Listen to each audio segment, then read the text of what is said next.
Hey guys, what's good? DJ Jason Hooper coming at you with part 5 in my series, You're Engaged, Now What? Today we're going to talk about picking food and beverage vendors. It's a very important part of your wedding.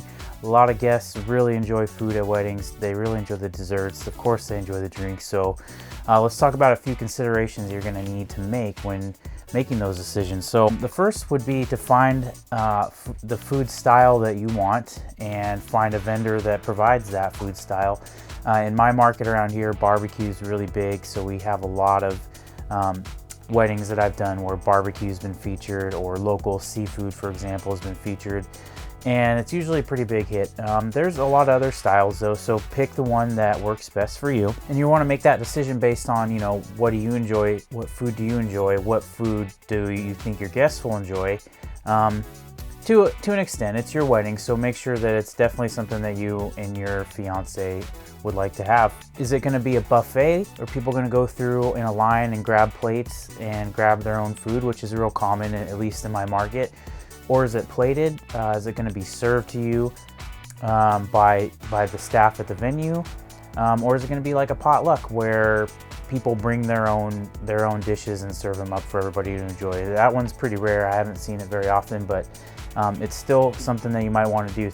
And a couple considerations to make when thinking about a food vendor is, will your venue where you're getting married allow separate food vendors? Some of them don't. Some of them have a list of preferred vendors that you have to stick to. So that could make choosing the food that you enjoy tough. It could make it easy depending on how you feel about it, but it's something to think about. Another thing you want to consider is non-alcoholic beverages for your guests. Soda, juice, water. Water is huge. I encourage all my couples to have water everywhere around their venue or around the places where they're getting married, because usually weddings are in the summer. It's really hot most of the time, and it's real important to keep your guests hydrated, and so just make it really easy for them to do so and leave water around. Make it easy to get to.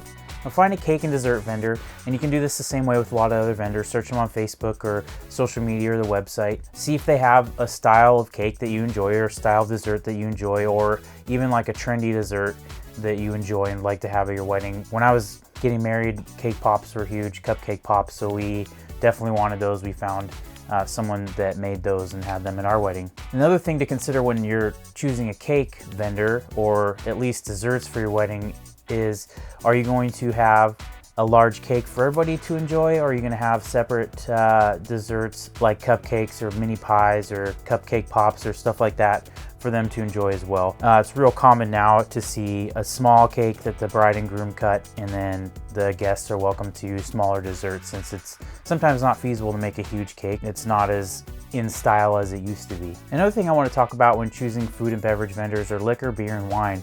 Obviously a real important part for many weddings. There's several ways that you can do it. Does the venue have a bar? Do they have a bartender? If not, you have to hire a bartender that's licensed? It's something to think about. If not, you need to think about what you're going to serve. Are you going to serve a keg? Are you going to serve wine?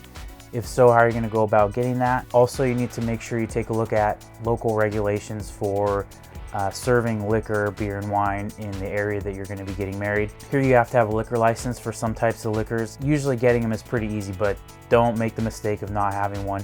And also you need to make sure that if you have a bartender, you need to make sure that they're licensed to serve as well. You can also have self-serve kegs and self-serve wine. I don't believe that you need a liquor license for that if it's a private party, but don't listen to me, make sure you check into it. So that's it for today, guys. I hope you enjoyed this video.